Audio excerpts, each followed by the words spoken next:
muy buenos días, muy buenas tardes o quizás muy buenas noches, estimado oyente, según sea la hora y el país donde se encuentre.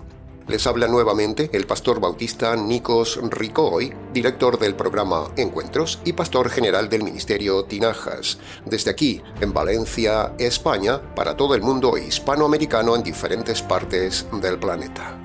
Saludamos como siempre a todos nuestros seguidores y les damos la bienvenida una vez más a nuestro nuevo programa semanal Encuentros.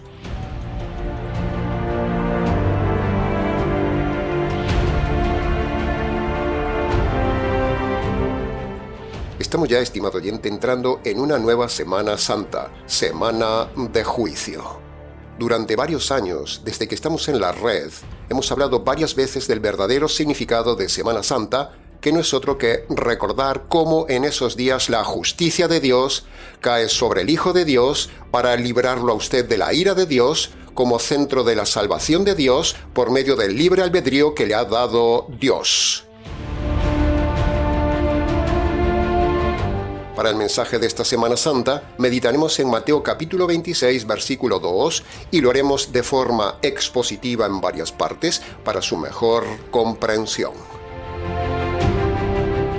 Dice el Señor Jesús en Mateo capítulo 26, versículo 2. Dentro de 2 días se celebra la Pascua, y el Hijo del Hombre será entregado para ser crucificado por los hombres. Entremos entonces en el análisis y comentario de la primera frase del mensaje de hoy que dice, dentro de 2 días. Esta mini frase, estimado oyente, nos muestra que, cuando el Señor Jesús lo dijo, sabía perfectamente lo que iba a suceder dentro de 2 días. El Señor Jesús pudo haber escapado de lo que venía en 2 días, pero no lo hizo.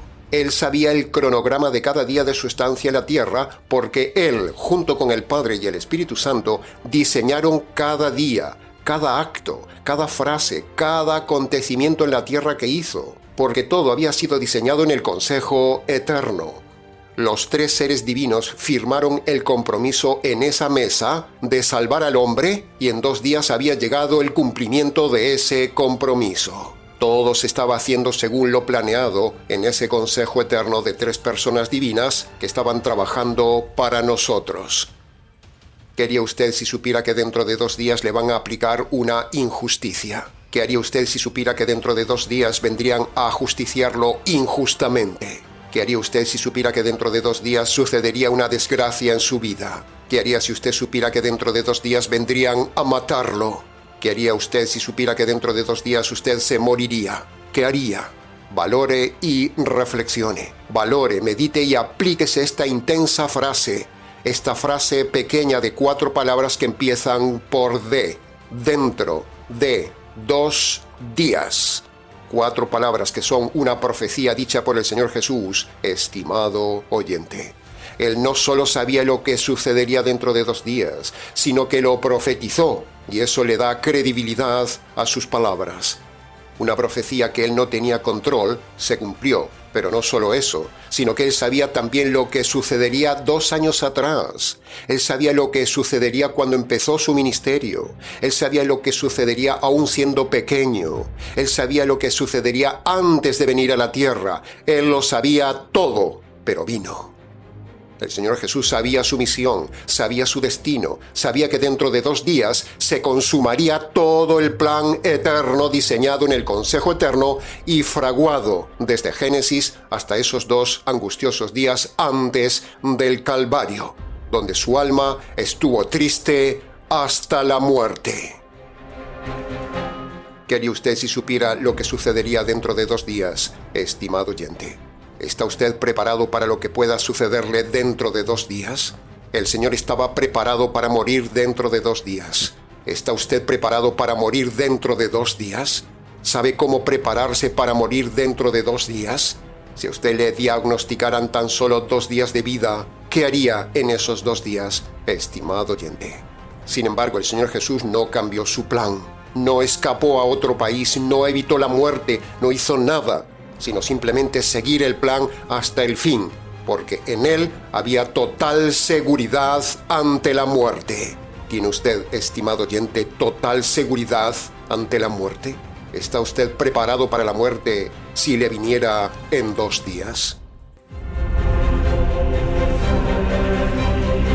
Por cierto, estimado oyente, permítame avisarle que, si usted está amparado por la falsa seguridad de la Iglesia Católica, o por la falsa seguridad de la Iglesia Calvinista Reformada, o usted está con los presbiterianos, con los pentecostales, si usted está cobijado por la Iglesia Adventista, o por la Iglesia Unicitaria, o usted sigue un barbudo rabino, o usted está metido en un ambiente mesiánico, ¿sabe una cosa?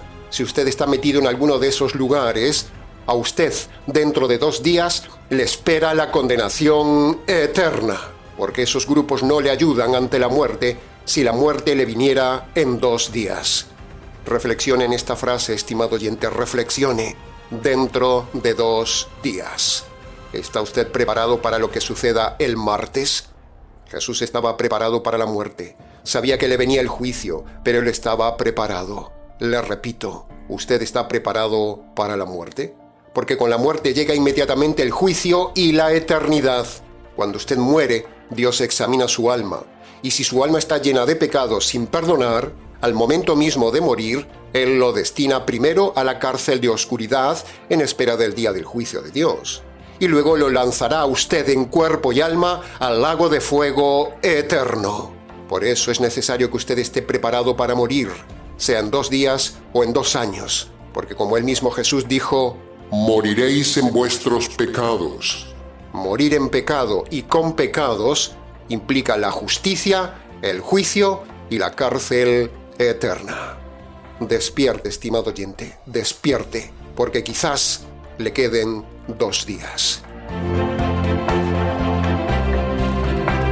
El Señor Jesús sabía que en 2 días le llegaría el juicio de los hombres y el juicio de Dios. Pero él estaba tranquilo, porque no le debía nada a los hombres y no había hecho nada malo ante Dios. Se lo repito. El Señor Jesús estaba tranquilo porque no le debía nada a los hombres y no había hecho nada malo ante Dios.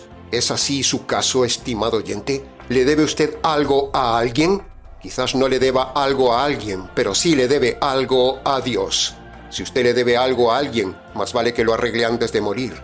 Pero sobre todo, arregle sus deudas ante Dios antes de morir, para que pueda morir en paz, como lo haría el Señor Jesús.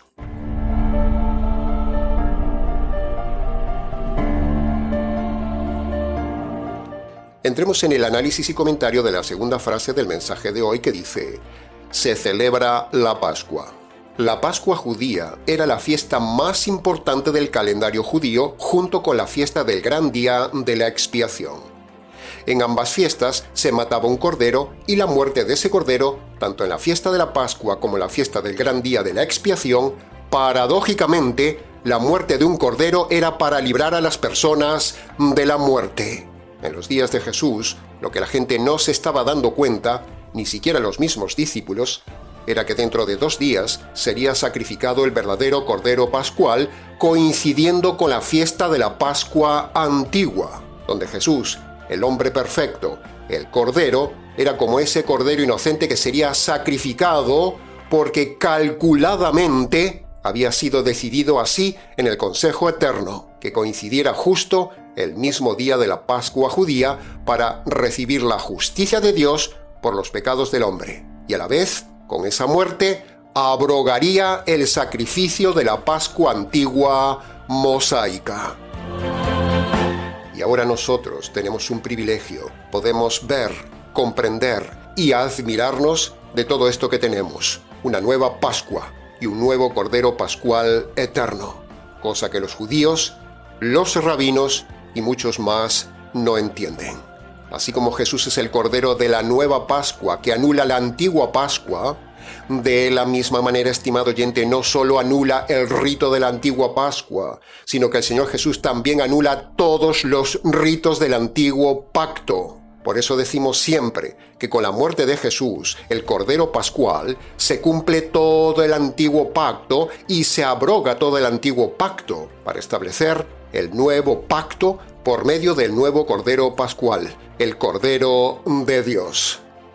El Señor Jesús muere el mismo día de la Pascua judía, coincidiendo a propósito para mostrar que el antiguo pacto estaba ya cumplido y a la vez quedaría abrogado. Metas esto en la cabeza, estimado pentecostal, estimado adventista, estimado católico romano, estimado mesiánico, estimado rabino que practicas ritos, costumbres y cosas del antiguo pacto mosaico que están ya caducadas. A ver si usted se entera que Cristo es la nueva Pascua que abroga la antigua Pascua, sino que también abroga todo el antiguo pacto, como por ejemplo el ayuno, las vigilias, las primicias, los alimentos impuros, la circuncisión, el diezmo, el altar, el sacerdocio ritualista, las ridículas vestimentas judías que usan los rabinos y los sacerdotes católicos. Cristo anula las fiestas judías que celebran los mesiánicos y los rabinos, y un largo etcétera. Todo eso está abrogado, porque Cristo ya cumplió todo el ritual y todas las leyes del antiguo pacto, y solo faltaba cumplir la última Pascua. Por lo tanto, si Cristo cumplió el antiguo pacto, entonces toda persona que por medio de la conversión está en Cristo, como lo dijo el judío Pablo, a esa persona se le imputan jurídicamente todas las leyes que cumplió el Señor Jesús, entre ellas la Pascua.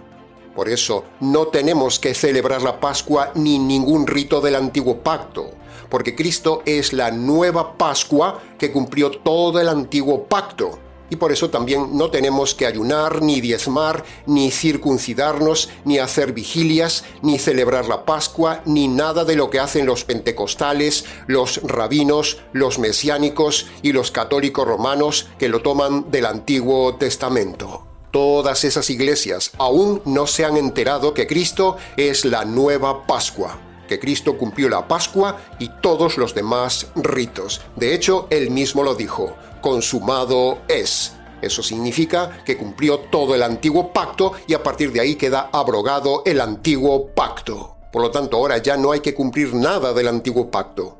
Lo único que hay que cumplir, estimado oyente, lo único que hay que cumplir para salvarse son los dos requisitos de Marcos capítulo 1, versículo 15, que veremos al final del mensaje.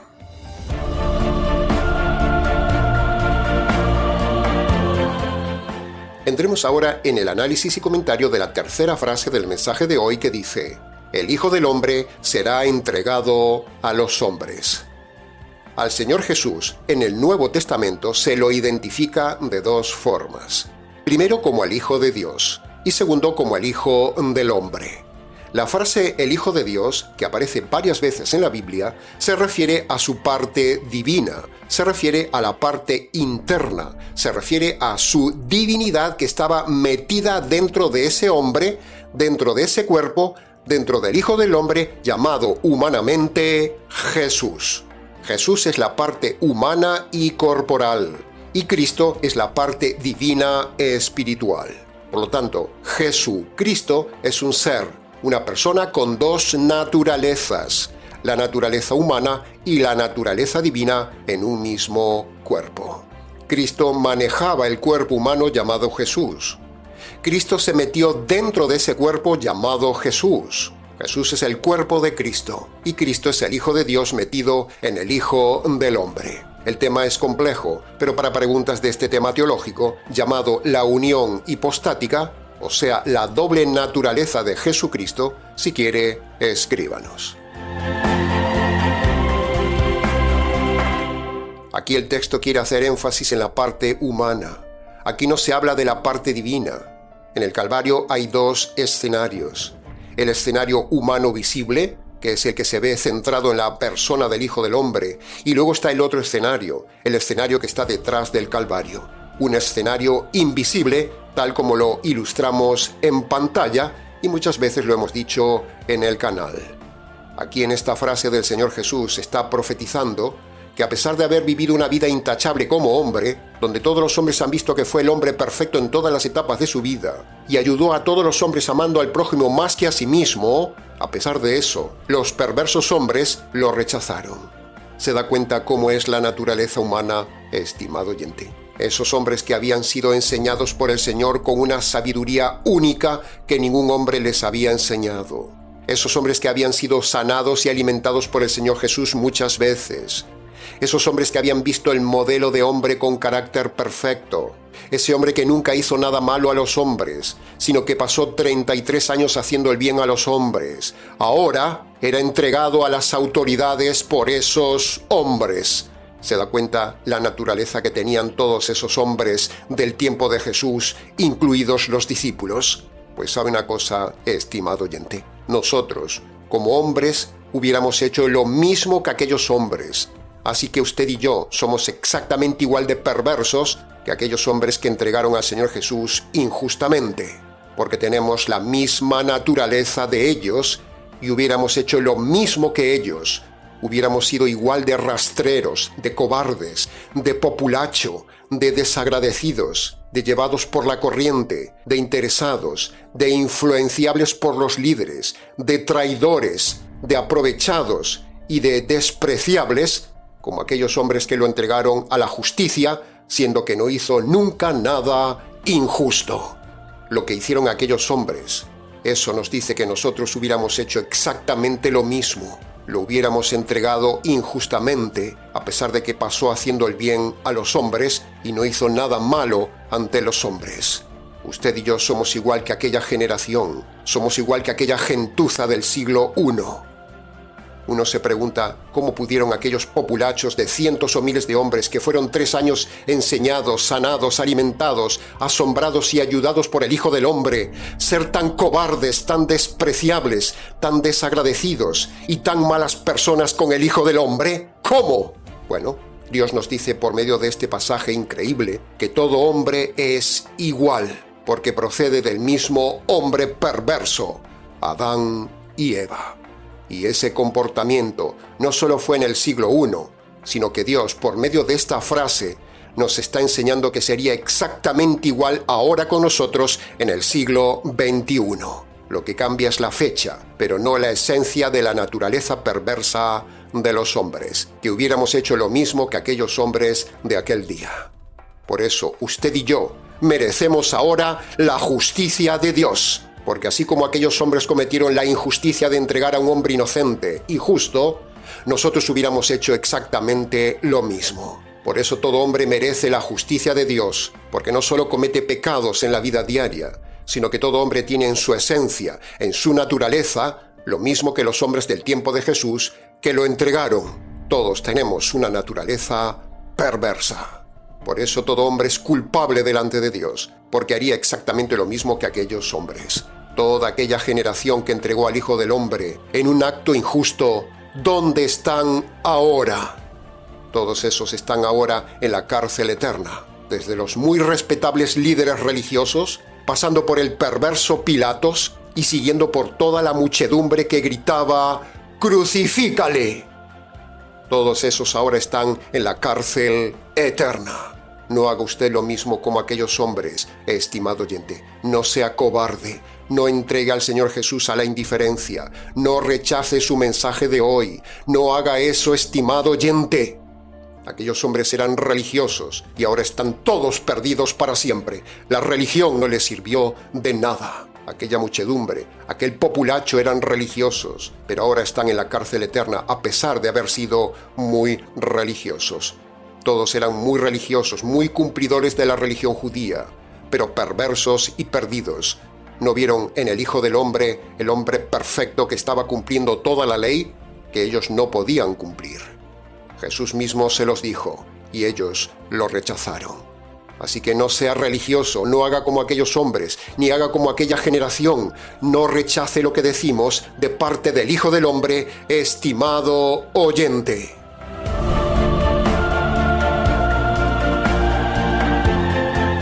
Escuche bien esta afirmación contundente que le vamos a dar ahora. El Hijo del Hombre fue entregado a la crucifixión por los hombres, pero también el Hijo de Dios fue entregado por Dios a la muerte, a la ira y a la justicia de Dios. Se lo repito, el Hijo del Hombre fue entregado a los hombres, pero también el Hijo de Dios fue entregado por Dios a la muerte, a la ira y a la justicia de Dios. Los hombres no podían matar al Hijo del Hombre. El que mató al Hijo del Hombre y al Hijo de Dios fue el Dios mismo. Dios al Hijo del Hombre le quita la vida física, y al Hijo de Dios lo quitan de la familia divina. Jesús nunca pecó, por lo tanto nunca moriría si el Padre no le quitara la vida. La paga del pecado es la muerte, dice la ley universal de Dios. Pero como Jesús nunca pecó, la muerte natural nunca podría sobre él, ni siquiera en la crucifixión. El que mató al Hijo del Hombre y mató al Hijo de Dios fue el resto de las personas de Dios, el Padre y el Espíritu Santo. Esta es la gran verdad teológica de la Semana Santa, la semana de doble juicio.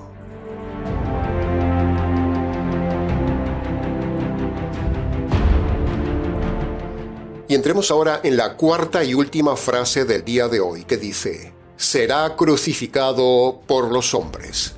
Y nosotros añadimos: y será matado por Dios.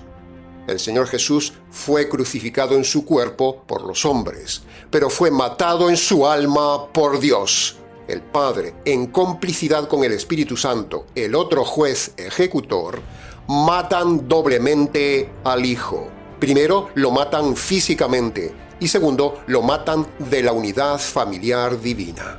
A Jesús no lo podían matar los hombres, estimado oyente. Lo podían crucificar, pero no podían matarlo aunque le clavaran 100 lanzas en el cuerpo, porque nunca había pecado, como hemos dicho antes. Si el Padre no le hubiera quitado la vida humana, Jesús nunca hubiera muerto físicamente en la cruz, porque Jesús, el Hijo del Hombre, nunca pecó. Por lo tanto, aquella ley de que la paga del pecado es la muerte y la ley de la entropía en él no tienen efecto, porque él es un hombre perfecto. Así que Dios el Padre es el que lo mata doblemente. Primero le quita la vida física y segundo lo mata de la unidad divina. Matar es separar, morir es separar, la muerte es separación. Por lo tanto, el Señor Jesús muere de dos formas. Primero la muerte física y segundo la otra muerte, la fuerte, la separación, el desgarro de la familia divina. El Señor fue cortado, fue circuncidado, fue maldecido, fue apartado, fue matado de la unidad familiar divina. Lo repetiremos hasta el cansancio porque nadie enseña esta verdad ni en Semana Santa ni nunca. No lo enseñan ni en su iglesia ni en ninguna iglesia del día de hoy. Dios, o sea el Padre y el Espíritu Santo, ambos decidieron matar, rasgar, desgarrar, apartar y cortar la relación eterna que tenían en familia con el Hijo. Ese corte fue un infierno para el Hijo. Así será con todo hombre. Primero matado físicamente por Dios y segundo matado de la presencia de Dios, o sea, muerto eternamente si no se convierte por medio del Evangelio.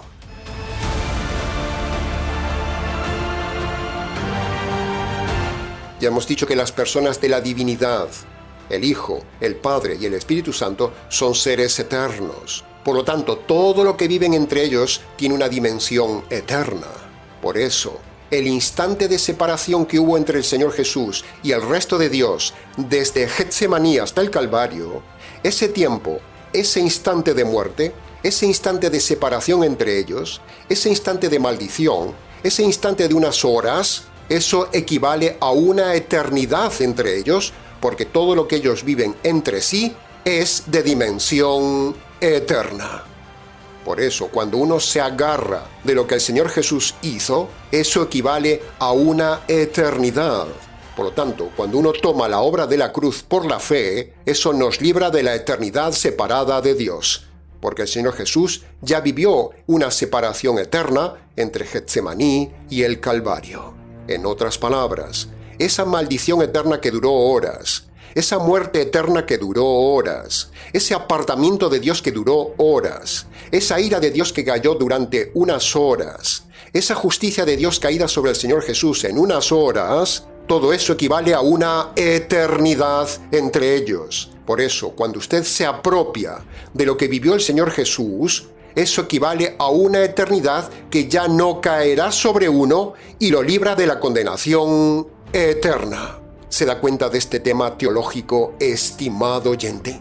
El Señor Jesús fue crucificado porque era parte de la profecía, que el Cordero tenía que ser crucificado. Pero, ¿por qué tenía que morir? Tenía que morir para recibir la justicia de Dios por causa de los pecados suyos y míos, estimado oyente, que despiertan la justicia de Dios. Sus pecados y mis pecados demandan justicia en Dios y despiertan la justicia de Dios. Entonces, esa justicia tiene que caer sobre alguien. Si la justicia cae sobre usted, ¡zas! Dios, el juez, lo envía a la cárcel eterna. Pero, si el Señor se ofrece a recibir esa justicia en su lugar y luego usted toma esa justicia por la fe, entonces usted se libra de la justicia de Dios. ¿Se da cuenta, estimado oyente, qué maravilloso es comprender el verdadero significado de la Semana Santa y no vivir la frialdad, la idolatría, el engaño, la mentira de la Semana Santa, tanto católico-romana como evangélico-cristiana? ¿Se da cuenta? ¿Quién enseña esto que estamos enseñando nosotros en los rituales idólatras y mecánicos del día de hoy, tanto en la falsa iglesia católica romana como en las iglesias falsas cristianas? ¿Quién enseña esto? Compare lo que enseñamos aquí de la Semana Santa con lo que usted escuchará por ahí, estimado oyente. ¿Cómo sabemos que la ira de Dios y la justicia de Dios cayó sobre el Hijo de Dios? ¿Cómo? Bueno, sencillo, estimado oyente. Jesús nunca pecó, como ya hemos dicho. Por lo tanto, no tenía que morir. Así que si murió es porque alguien lo mató, porque había una razón. Y esa razón es que ese hombre perfecto estaba ahí en la cruz voluntariamente para recibir la justicia eterna y la recibió de parte del Señor, el Padre, cuando lo mató.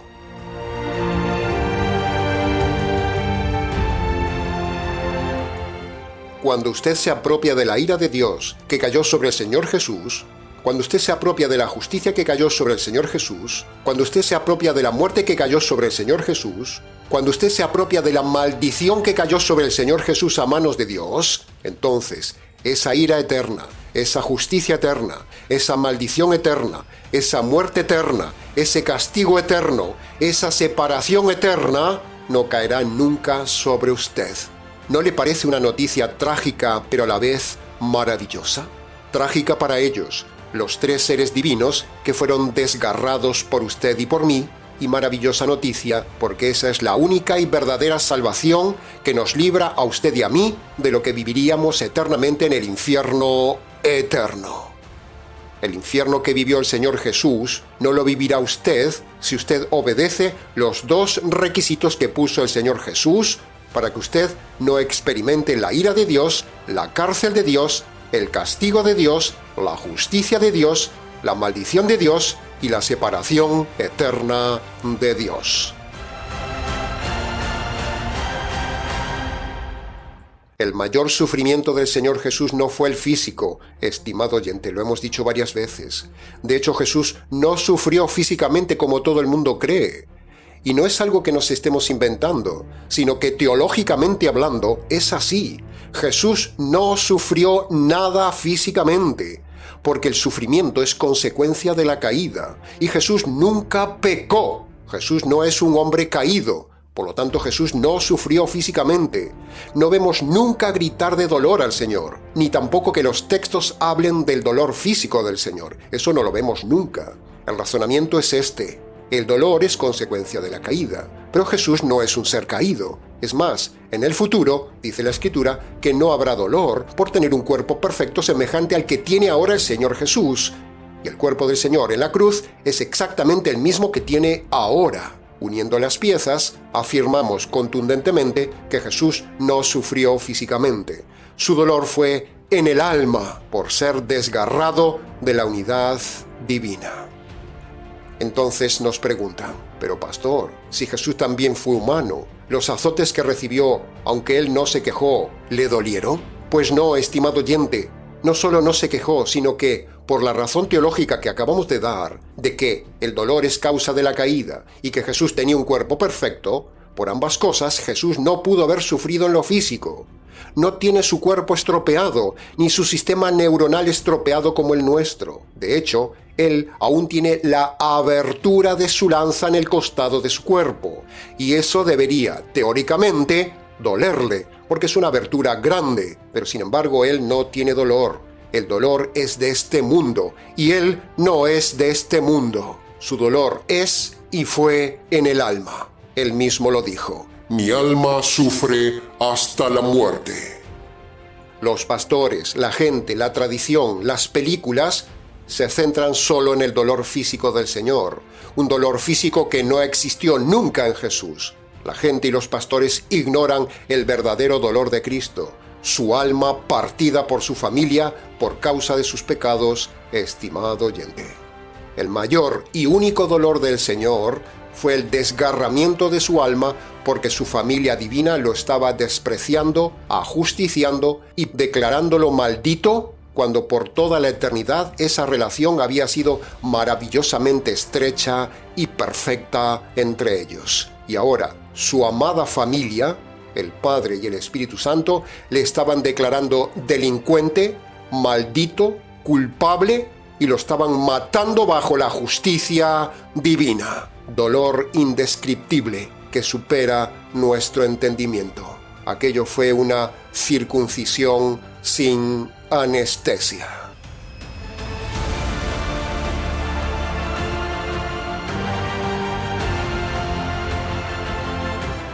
Ahora, antes de terminar el mensaje, no podemos dejar de recordar a la audiencia dos datos importantísimos que de forma tradicional corren como un gran error en el mundo cristiano. La culpa de este error, que se repite cada año en la Semana Santa, la tiene la falsa Iglesia Católica Romana, y la otra parte de culpa la tiene la ignorante Iglesia Evangélico-Cristiana, y es que ni Jesús murió en viernes, ni Jesús resucitó en domingo, sino que, como ya hemos dicho varias Semanas Santas en el canal, Jesús murió a las 3 de la tarde del miércoles de Semana Santa y resucitó pasadas las 6 de la tarde del día sábado.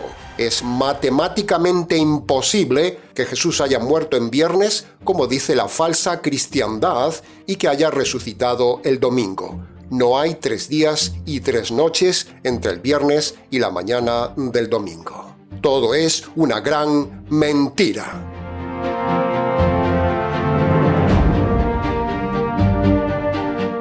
Ahora, llegados ya al final del mensaje, entonces queda redirigir el tema de hoy al punto que se debe llegar siempre. Para que usted sea perdonado de sus pecados y para que pueda salvar su alma por causa de sus pecados, usted debe obedecer los dos requisitos jurídicos y universales que Dios manda a todo hombre en Marcos capítulo 1 versículo 15 y que nosotros con gusto se los detallamos a continuación. Los tiene en pantalla. El primer requisito que Dios le manda a todo hombre para recibir el perdón de los pecados es el arrepentimiento. Y el arrepentimiento tiene 2 pasos. Primer paso, usted debe reconocer de forma concreta sus pecados pasados ante Dios y luego debe abandonar los pecados que esté cometiendo en el tiempo presente. El segundo paso del arrepentimiento es esto. Usted debe reconocer con su boca delante de Dios que es culpable de sus delitos y usted debe reconocer también que merece recibir la justicia de Dios por esos delitos. Estos 2 pasos son el arrepentimiento. Ahora veamos el segundo requisito de Marcos 1:15, que es creer el Evangelio. Primero, ¿qué es el Evangelio que uno debe creer? Bueno, usted debe reconocer que en la cruz el Señor Jesús murió en una Semana Santa para recibir la justicia que usted merece recibir por sus pecados. Esa es la causa de la muerte de Jesús que recordamos en esta Semana Santa, como hemos dicho hoy. El Padre descarga su justicia para que no caiga sobre usted como un delincuente. El Evangelio es la justicia de Dios caída sobre el Señor Jesús en Semana Santa. Ahora, ¿qué es creer? Bueno, creer significa, bíblicamente hablando, apropiarse por la fe de algo. Y en este caso, lo que usted debe apropiarse es de esa justicia caída en la cruz sobre el Señor Jesús. Cuando usted estira su mano de fe hacia el Calvario y toma esa justicia caída sobre el Señor Jesús para usted, eso es creer el Evangelio. Por lo tanto, le invitamos, estimado oyente, a que vaya a su habitación, cierre la puerta y allí, en el silencio de ese lugar, de rodillas y descalzo si su salud se lo permite, en señal de reverencia ante Dios, y hablándole a Dios en sus palabras, obedezca los dos requisitos que manda el Señor Jesús en Marcos 1:15 y que nosotros se los hemos detallado antes. Y hasta aquí, estimado oyente, con el mensaje de Semana Santa, la semana del juicio de Dios. Mucho más se pudo haber dicho del tema, pero con lo dicho fue suficiente para su reflexión. Para preguntas del tema, escríbanos. ministeriotinajas@gmx.es. Ahora, antes de terminar, queremos invitarle a colaborar con el canal si usted se siente identificado con nuestro trabajo pastoral. Puede hacerlo de forma voluntaria por medio de PayPal. Abajo en la descripción del vídeo tiene el enlace y otras formas de envío. Muchas gracias anticipadas. Bien, nada más por hoy, estimado oyente. Les ha compartido la verdad, solo la verdad y nada más que la verdad del tema de la verdadera Semana Santa. Quien les habla, el pastor bautista Nikos Ricoy, expositor bíblico del Ministerio Tinajas, desde aquí, en Valencia, España, para todos los oyentes hispanoamericanos en diferentes partes del planeta. Será entonces con el gusto de siempre, hasta el próximo sábado de Semana Santa, día de la resurrección del Señor Jesús. Estaremos aquí en nuestro habitual programa Encuentros.